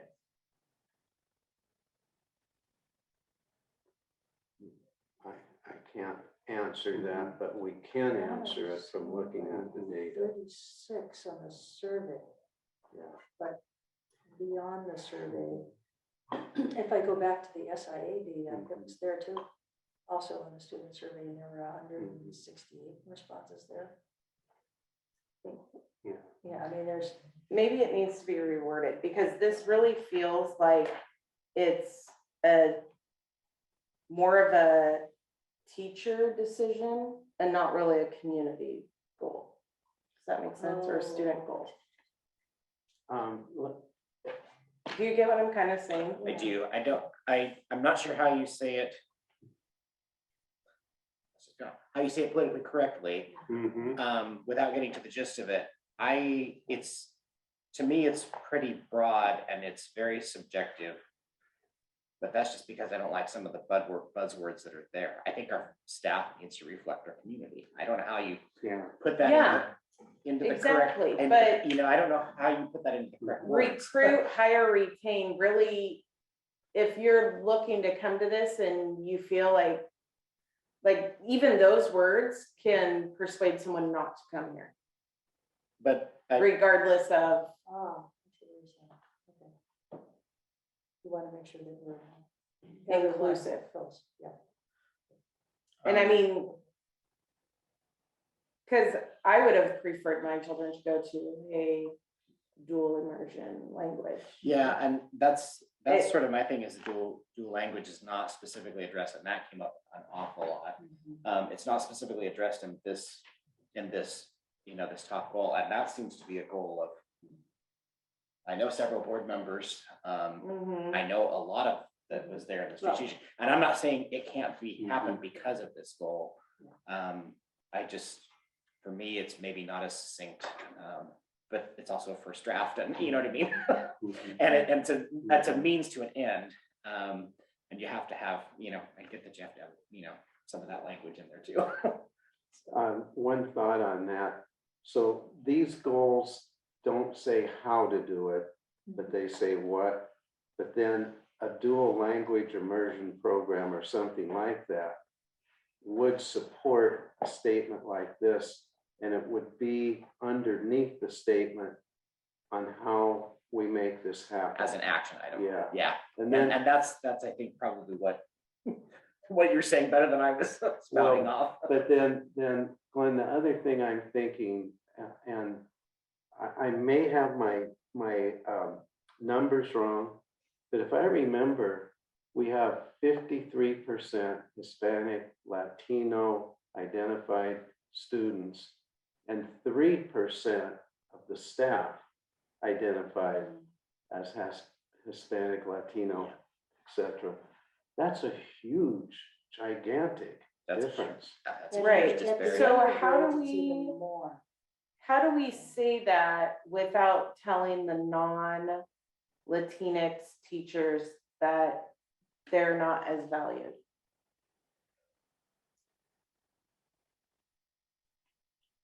We had that conversation with one of the members of the committee who said that, it was, and we were very, it was like, yay, you said it out loud, let's talk about it now, that's great. You know. Well, because Yeah. reading that, and I work in a very diverse environment Right. at my work. Right, and So how do we say She that made without that- saying, she made that statement. I don't feel as valued. And what I helped her understand, and now she's, you know, now that we've had that conversation out, you know, out loud as a group, that's the equity work that has to be done. For people to get to that point where it's like, wait, Mhm. I don't see myself in this picture. And then you help them reframe the picture. They're like, oh yeah, I'm part of that. Okay, now I see. It's not that I Right. don't have value, it's that my value's changed. Awesome, okay, so how do I do this? and that's now- what I'm not reading here. Right. Is my, Yeah, and I don't know if we can write it that way yeah, as much as we can present people the opportunity to reframe it as we're trying to accomplish that goal. They're included in this goal, people who support culturally responsive programs and support systems. Those are the people we have now. mhm. So we want to retain them. You know, So they're- yeah. who is seeing this? You mean in terms of tomorrow? No, like in terms of when this is published. Okay, first of all, it's gonna be worked through, and so it's not gonna look exactly like this. Mhm. But once it's done, it comes back to you as a second draft of the overall plan. So And at say that like time- in September, will parents be able to look at this and community members and read this goal? By September, the entire thing will be printed, and yes. Yeah. I think, so this is gonna be my opinion and experience. If you don't have this goal and it's not a part of your strategic plan, you're gonna have a hard time accomplishing the other goals and the other hopes and dreams that you have. Well, and I'm not against that. I just think it definitely needs to be reworded because if people read into it the way it can be presented without the knowledge of equitability and all of those other components, this is really going to be divisive in our community. There are a couple of, how you recruit has to be different, you know what I mean? than Yeah. Than the way. Oh, yeah, we The recruit notion heavily of in how healthcare. you retain, Mhm. you know what I mean, is really, really important. You know, I will say if we can't figure out a way for that, remember our values are about community and about diversity and those kinds of things. So it's hard to say, that's where, remember those comments about the Yeah. words on the page? Dude, I mean, at some point we have to commit to it and work at it because otherwise it'll just keep going. Well, I think it's really just the first three words. Well, That really is. I mean, because like, whatever, employees that reflect our student and community demographics and who support cultural responsive programs and support systems. Like if you get out of the recruit, hire and retain, where it's more inclusive of our employees and that we're going in that position. But when you look at it from there, it's like, oh, well, if you don't fall within the new demographic guideline of the 47% that are missing, then maybe they don't want me there. I like your idea, and I think it's very valid. One of the things that we can do is we're looking tomorrow, again, 8:30 to 3:30. The first thing that they're going to do after getting all of this information is to go right here, and they're going to be in teams. So there's going to be like about four people to a team. And this particular goal, whatever team has that, we will sit down with them and explain the issue that you have brought up and let them work on that and see what they come forward with. But I hadn't thought about it that way before until you mentioned it, where if you are not maybe in the majority racial characteristic, you might not be as welcomed into the community, into the school district to be hired. And, you know, we need to consider that. So we'll have some good minds working on it. We'll carry your idea to them. And I'll just say, this is a really important conversation, you know what I mean, to kind of keep going, because, you know, we do have to kind of keep figuring out how we live into the values and the mission, you know, that we've set for ourselves, and, you know, and how to work through, you know, how to work through those, how to help build understanding and capacity to kind of understand, you know, the purpose of the strategic plan, and that work is the interest of improvement, achievement, and performance for all students. And that would be an important, it has been identified as an important strategy. It can probably be languaged, you know, in some different ways, but the intent is, it's got to be really clear to, you know, if it's coming from the board, staff need to know that we're expected, you know what I mean, to build capacity for our staff to reflect our student demographics. And that's I'm just saying, for a board, that's what you want to be clear to your superintendent. Right. Richard? Yeah, I just wanted to just say I agree with, I think it was Bill that was just speaking, and just agree with those comments. I mean, I think I guess in my view, there's clearly a staffing gap here that needs to be addressed. And I think it's important that we, you know, include somewhere in our strategic planning, you know, how we're going to approach, you know, closing that gap. But I also feel like, you know, it's not just a staffing issue. I think that staffing gap does affect, you know, our ability to achieve some of these other goals that we've sort of laid out for ourselves here. So yeah, I just wanted to echo that. And just a reminder, at the kindergarten level and first grade level, we're approaching or at 70% of the students are Latinx. Wow. So and we're going to see that change as it comes up the grades. Yeah. It's already, the 8th grade class coming in is also in that group, and the high school will flip for the first time. Yeah. And definitely all classes will have majority Latinx students. So for everything to work in the system, we have to be sure that the staff that we have are included in the work to support these students being successful by learning the strategies and approaches that they may not have. I mean, they've heard about them, but now that you really have to live them, because the students are here, and for them to be successful, they need you to do that work. They care about the kids like we care about the kids. For sure they can do that. That's their new value. And then for going out to the public, we have to tell families, you are welcome here. We are building systems of support here. We know that you can get those systems elsewhere, which is why many of the families choose to leave. we want you to stay here because we care about you too, and we're building the systems to support you. And when you're here, we're going to make sure that you have equitable access to graduate on your career path and do what you want to do.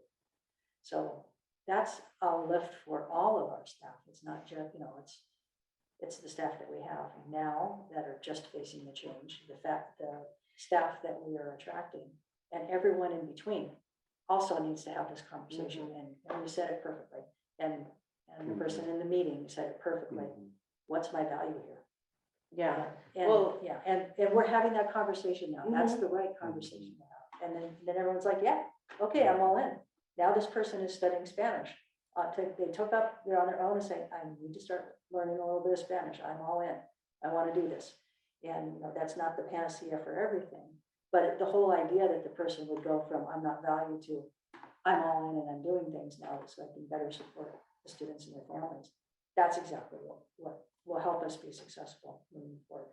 And if it can happen in that group, it can happen with the rest of our staff. And people will embrace it, and it will be off to a good start. We'll work on this. Yeah, and I mean, I really like the second half. I think it's the recruit, hire, and retain that really gives you that pause. Like, am I included in that? That really gives it the struggle. Because yeah, I totally get that. And I support that. Like, I've been really pushing for, preferably trilingual in the future. But so yeah, and I just want to make sure that all of our employees are feeling valued where they're at, and that we can encourage them to learn more about the different demographic and embrace all different parts of it. Actually, we all, can support culturally responsive programs. I mean, that's where we can kind of, the language there sound more inclusive, because that will be all of our responsibility. I feel like if we were having this conversation like 10 years ago with the same people that are here right now, I don't think we would be thinking the same way that we are thinking right now. And I have already said to you guys, that thank you for being so open-minded, that you are truly the right people for this to make it happen.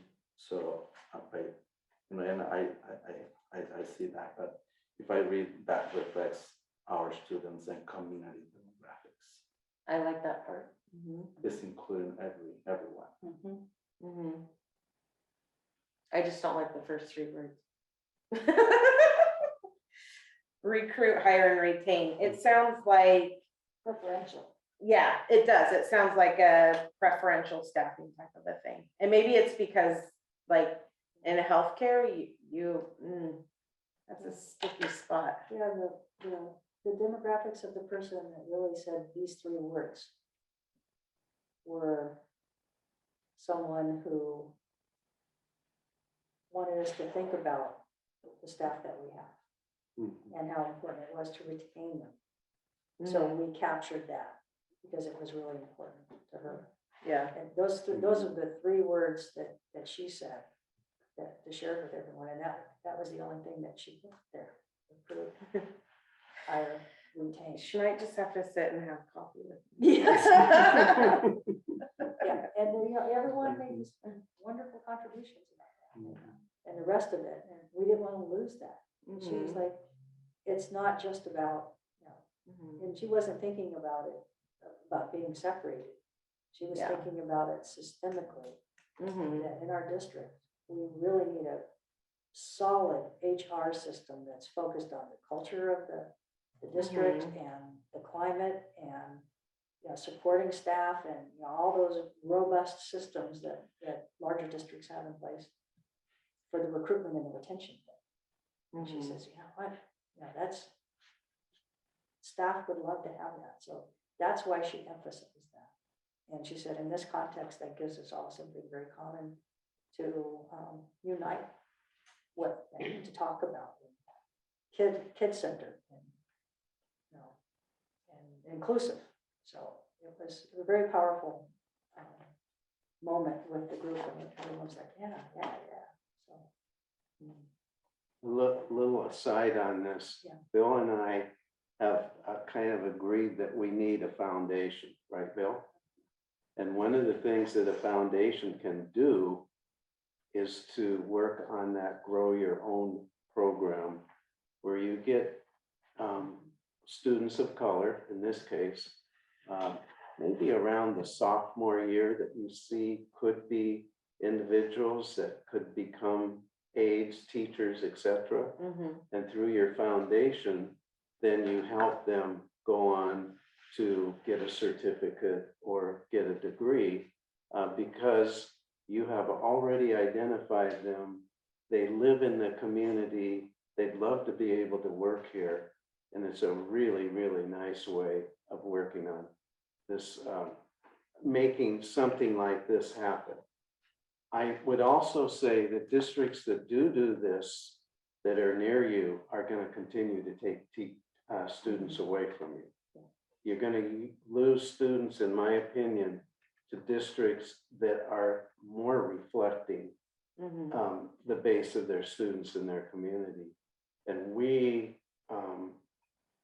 I think, are susceptible, especially to Woodburn in this regard. I'm just gonna talk honestly, because I've Please just do. been here too long. Number one, Woodburn pays a lot more money, and that's one of the reasons Okay, they're gonna go that's a to factor. Woodburn. All right, I mean, That's that's a gonna be that's gonna be. Why and- can they pay so much more money than we can? They got a lot of Title I Okay, programs yeah, and federal programs. They have a lot of weighted students. okay. Is that a fair answer, Ginger? Yeah, 3 times. And Bill spent time there, so you know all about it too. Is that right, Bill? As he grins. I don't know, I might be. No, yeah, and actually all this stuff that's coming to us now, is using the title formula. So Woodburn got $20 million in ESSER 3 Yeah. funds. So, I mean, You could build a whole school, you know. Yeah. Look, I mean, we've talked about this for years. We've talked about, we want our staff to reflect our student population. We want that, we want the culturally responsive, that'd be great. But my fear is, I kind of echo what Crystal says, when you say recruit, hire, and retain employees, I kind of also hear like anybody else need not apply. Right. And that's kind of what, Mhm, was kind of to me like an unspoken sentence. And I mhm. think that that's kind of excluding. Yeah, So, and we do I mean, not. one way to think about this is, I mean, every organization that I've ever worked for or that I've ever hired employees for, has recognized where there are gaps in the demographic of their employees. And, I've been in organizations where I was encouraged to hire, women and minorities, but never once was I told I couldn't hire the person that I thought was best qualified for the position. But I was encouraged to, consider applicants that fell within whatever the demographic was that, the organization felt was a gap for them. And with the goal of having an organization that reflects the communities that they serve. And so I believe that it's not mutually exclusive. I mean, I think there's a way to say that we support the district hiring the best teachers for our students. And I think we need to do that. But I think we can accomplish that while at the same time, recognizing and beginning to close the gap, that we have in staffing, if that makes sense.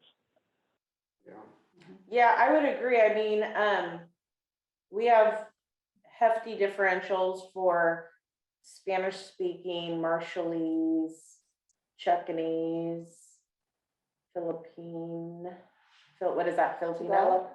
Yeah, the Marshall Islands, we have a huge population at my employer, and so we have hefty, hefty differentials for those employees. What I don't want to see is those 3 beginning words to make someone who is interested in coming to our district feel excluded from being considered. yeah, that's kind of. That's my whole thing. I like that it says employees that reflect our student and community demographics who support culturally responsive programs and systems. I feel like we need to wordsmith that, so it's not in either or. Either or. I mean, because you can read it both ways, like, we can read it like we're inclusive, but when you're outside looking in, how does that say that? Because it doesn't. So if we grow our own. I love and growing, one of by the our- way. One of our sophomores, so whatever, they are non I mean, Latinos or whatever. Would that be saying, oh, no, you can't? No, Exactly, no, it wouldn't. exactly. So, like, if you, regardless how you look, if you come with this mindset, you will be part of this. So yeah, I mean, I don't think we would want to frame this in a way either that, if a great, teacher is black or brown, they feel like they don't want to apply for a job at North Marion because they won't be welcome, So I'm totally content the way it's written. No changes. And I remind you guys that the EAC, which funds our regional, has this exact thing as their number one goal, which is funded by the state. And we participate in that still, right? So Willamette ESD has got this for our entire region, right like this as the goal. And the retained part has been codified by state law now. So none of this is a problem for me, right? All politicians to the state is funding this, using these words, and demanding it with new state law. So leave it.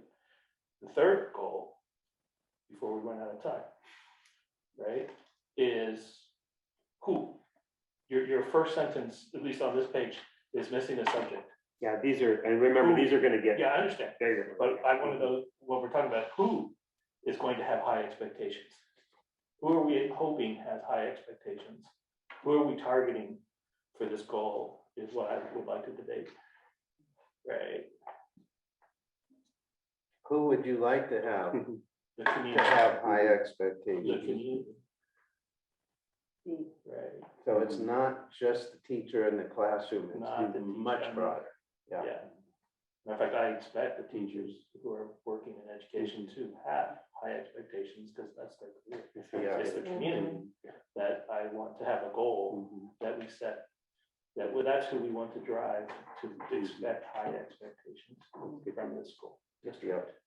I left this like this. I didn't want Jerry to get mad at me for using too much, So these were words kind of as they were, from the group. And so. And the community then pushes the students, I use Lake Oswego as the extreme example. Yeah. Right? Lake Oswego students know they go into that school, they have high expectations because the community of parents is expecting that, Yeah. right? And that's who drives that along, right? That'd be good to share with the group. So, and that's what I'd like to see added, that we want to give the community or drive the community to have high expectations.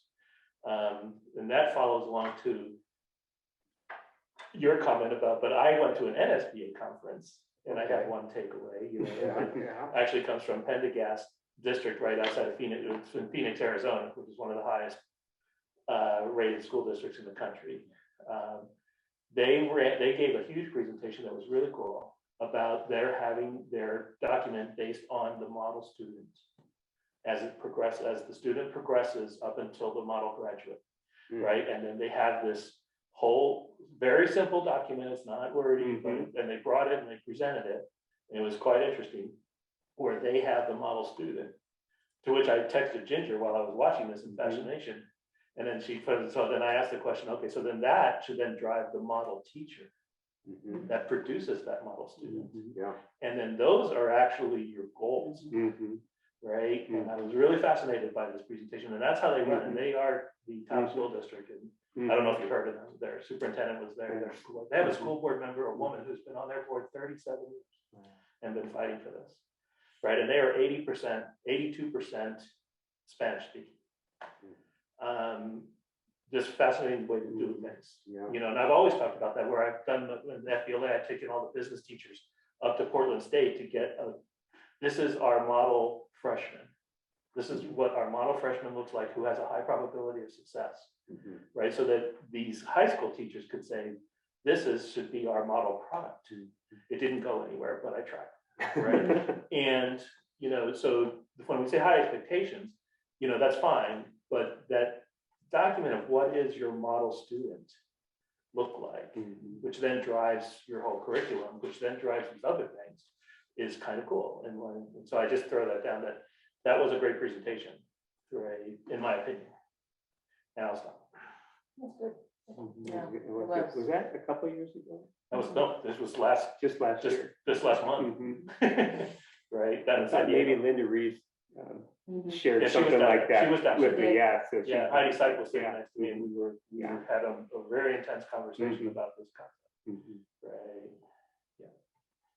Yeah, Bill, I think if just to dovetail on that, I mean, the way I sort of interpreted your comment there, the program in Arizona is that, they recognize that, faculty are critical to what they produce in terms of outcomes for students. And they've sort of been able, it sounds like, to frame the type of person that they think is going to help them achieve the goals that they have for their community and for their students. And, when I think about, attraction and retention, that's the way I think about it, is like, we need to be attracting and retaining that model teacher, whatever that is. You know what I mean?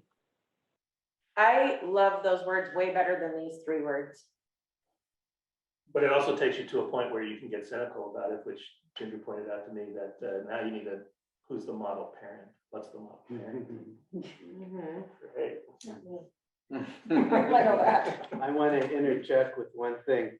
Glenn and I had an agreement tonight that we would stop at 7:30 That's what I was unless the asking. board wanted to keep talking. Now, I'm going back to a fairly dingy hotel room, so I'd kind of like to stay with you. I don't know about everybody else, but give us some feedback. Would you like to keep working with this or no? How much do we have? No, that's it. This is it, but we're at kind of the most important point here. You're making some really good things for us to go back and tell our goal groups. So if there's anything more that you want to give us on this last page, love to get it. If you've given us all your input and feedback, then tomorrow they will start working on this page and you will get a new statement in each of these 3 areas, using some of these words, but not all of them, with performance indicators and metrics. I'll just state I've made my piece. Okay, I'm sorry. okay. What about you, Glenn? I'm good, but I've been on lots of it already.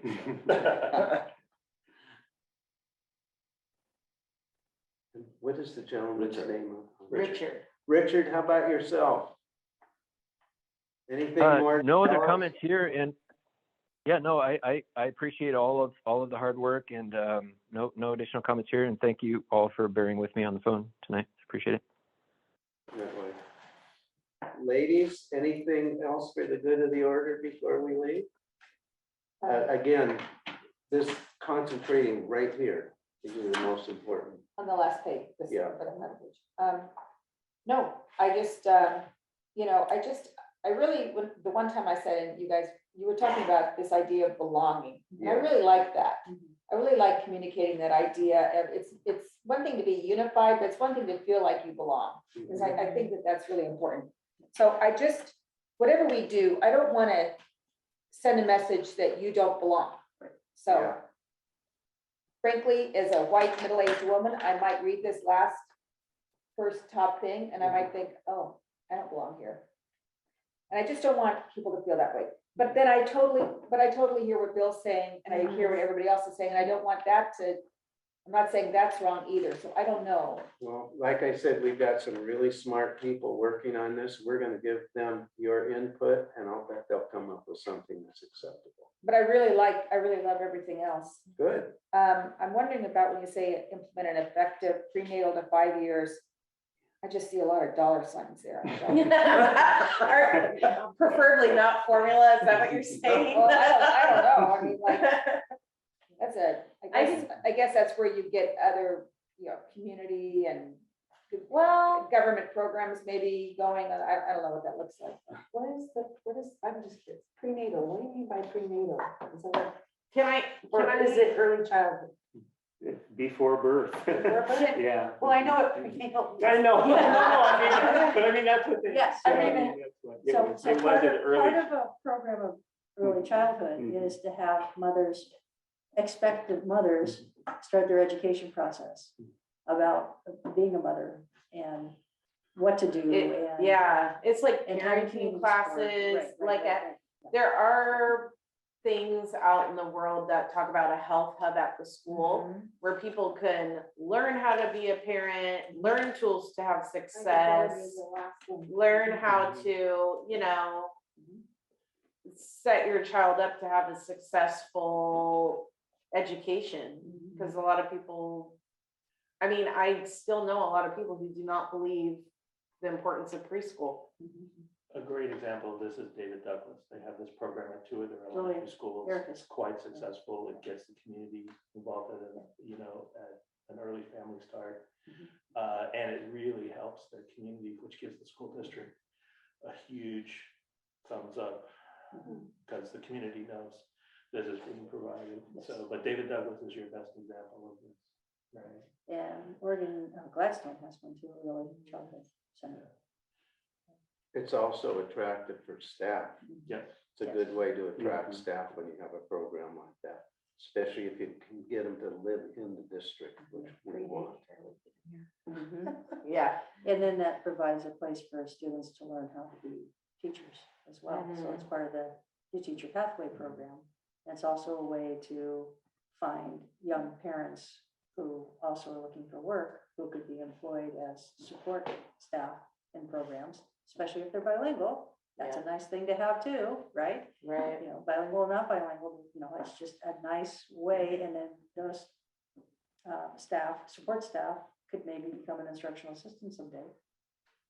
And from there, if they're continuing their education, they could become teachers. Yep. So it's a way of building community. It's a way of providing care. It's a way for children to be prepared for kindergarten when they arrive, and it's an easy transition. It's just like another day at school. It's exciting, it's successful. It leads to, David Douglas, the transition into kindergarten kids do really well. And when you accelerate in kindergarten, instead of just learning how to, the readiness. They've never been with 25 other kids. Yeah, and waited in line. Yeah. And been patient, and, they've never been told no.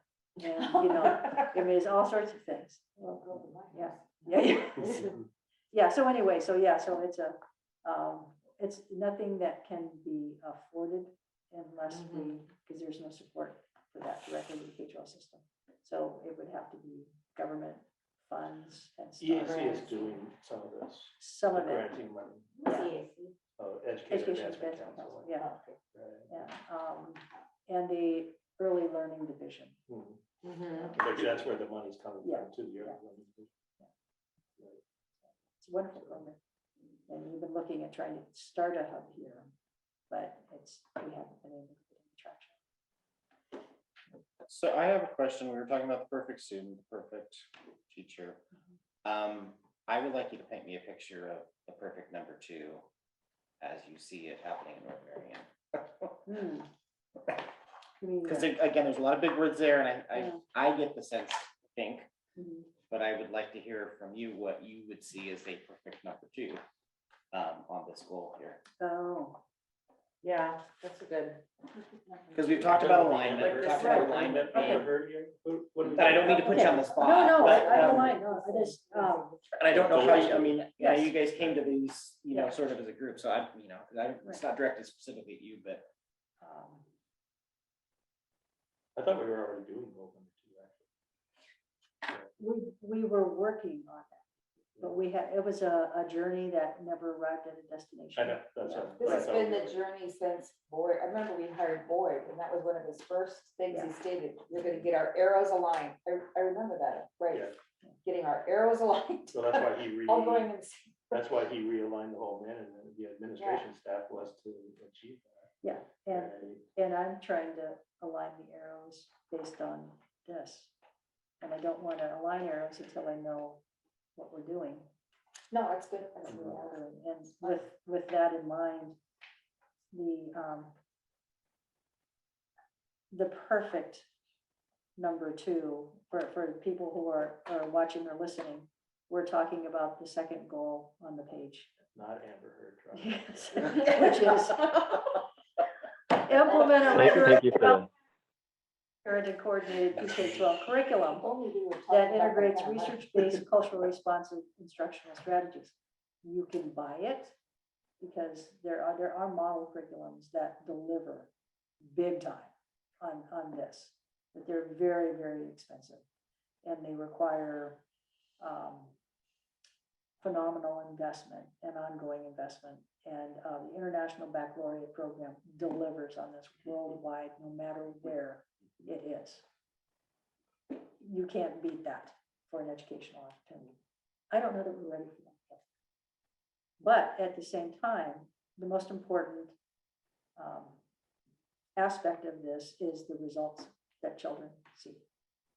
And communicating to parents progress, a child's progress, and engaging the parent and supporting the child along with the teacher on that progress, and having teachers support each other and have common goals that they're trying to accomplish, and time to talk about them, and resources to be able to support kids at different levels, and principals that give them feedback on how, what they see, how to improve, where they're being successful, and constant conversations about alignment. Are the kids actually getting there? Is there an annual target? By the end of the third grade, in math, the student should be able to, 80% of students should be able to. Some of those students should be well above it. Some of the students will be struggling to keep up. But there should always be a target that everyone knows what it is. And then everyone can be aligned. If everyone's picking their own thing, and we have this, we're already hearing concerns about the reading program. So what are we doing about that? What is the target? How do we know we're making progress? So having the administrators who are leading the buildings report on that. And the line, and those are the things. You have to know where you're going. It's like the strategic plan. Where are you going? How are you going to get there? Who's doing the work? When are you going to check in? And keep that cycle going.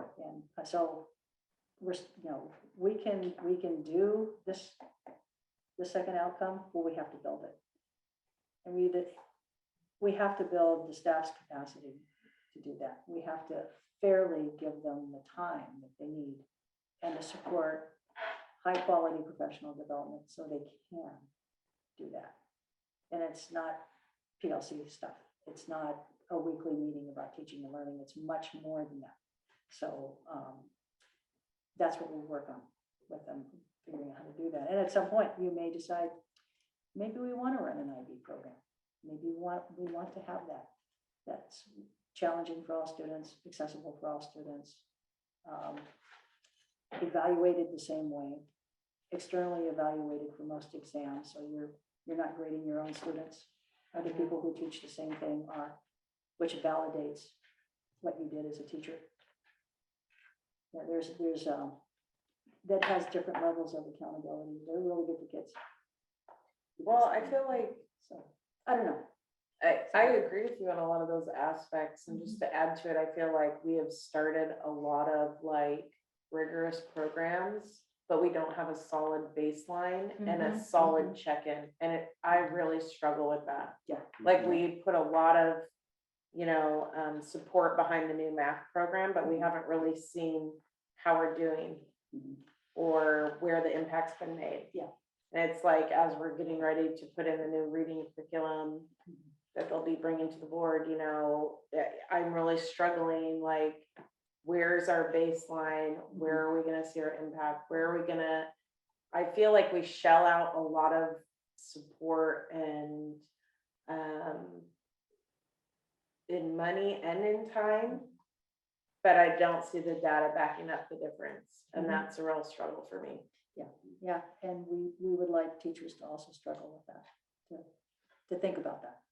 Yeah. question and- So I don't know how you can wrap that into Yeah. that, No, it's but part of their. like the check and adjust, that's where my accountability comes, is like, you know, we hear, we deliver, and then silence. And that's difficult for me as a board member. Yeah, I do like the idea of having some kind of, measures of success here. So like, we're setting out our mission and our vision and our goals. How are we going to know we've achieved what we set out to achieve? And, when are we going to check in? Now that the admin team, the building principals are starting to gather information for the June board meeting to share out, because I asked them the question, how do we know how much students grew this year? Because it's not a traditional year, 2 years of disrupted education before that. So how did you do that? Show us, we're hearing concerns about, we've heard it publicly about the reading program.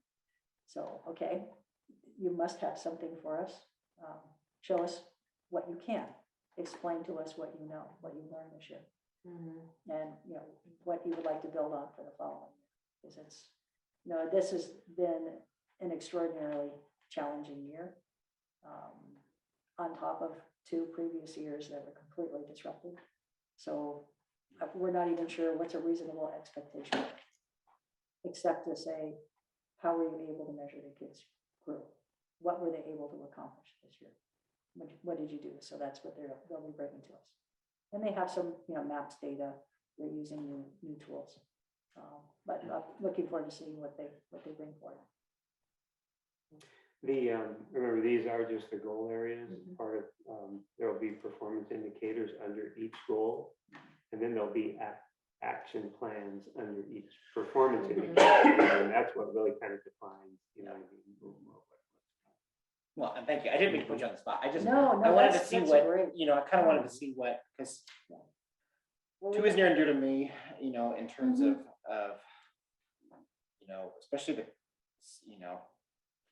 especially, having those rigorous standards and having a follow through on, how do you measure that you're doing the right thing?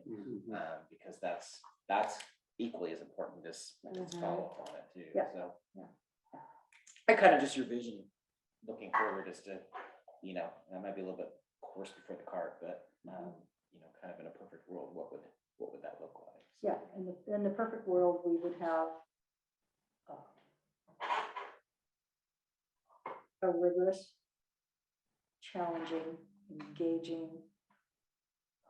common, solid core in all content areas for all kids at all grades that would lead to each of the outcomes that they wish. Or if they want to go to trade school, if they want to go to community college, if they just want to go to work, start their own business, or attend university in Europe or Asia or Africa, or whatever that is, and see themselves as they graduate as extremely competent, fantastic problem solvers, great communicators, great friends, tied to their family and communities, and at the same time appreciative of all the other cultures in the world. There's your graduate. And to have a system, you have to have a system that builds that in from the very beginning, that asks questions of students to explore rather than just teaching them how to do things like read and write and speak. It's a much more challenging way in which, what does it mean to be in community? And then they learn all these things about reading and writing, and speaking, and sharing, and math, but it's focused on being part of the community. So whatever they're doing, they see themselves as part of the community. And they visit that topic again for the next 5 years. And it means something different. And in their 5th year, they actually start devising plans in which to improve the community in which that you're living in, and then present that to the community as a suggestion for ways in which they could change the world where they live. And that's at, the ripe old age of 10 or 11 years old. And then from there, it just accelerates because they're competent, they're confident, they're good learners, they're good community members, and they're only 11. And they drive their education. They're not passive at all. That's kind of the goal. So they need to see me. Okay. And I know rep too, I didn't do it to you. Thank you all Thank again. you, guys. Thank you. Thank you. You did exactly what we were hoping you'd do. Yeah, It's yeah, an ownership in the document. Great feedback. Yeah. We're carrying four of us will be in the meeting tomorrow. We'll be carrying your comments forward. Well, and my apologies, I should have been bringing this, I mean, this wasn't just your fault, this was my fault. I should have been bringing regular updates to the board. Or I should have been pushing for them from you as to what, what needed to be brought forward. And we got caught in a mask mandate, and we got caught in the, big debate on that, and didn't go good, and it's not over yet, but, Yeah. so, lots of other things. Well, our meeting. Thanks, everyone, tonight- and good luck tomorrow. Thanks, Richard. Have a good Thanks, one. Richard. Thank you, you too. Bye, Richard. Do you need a adjourn? Hi, are you? Cool. All right. Yeah, it's start.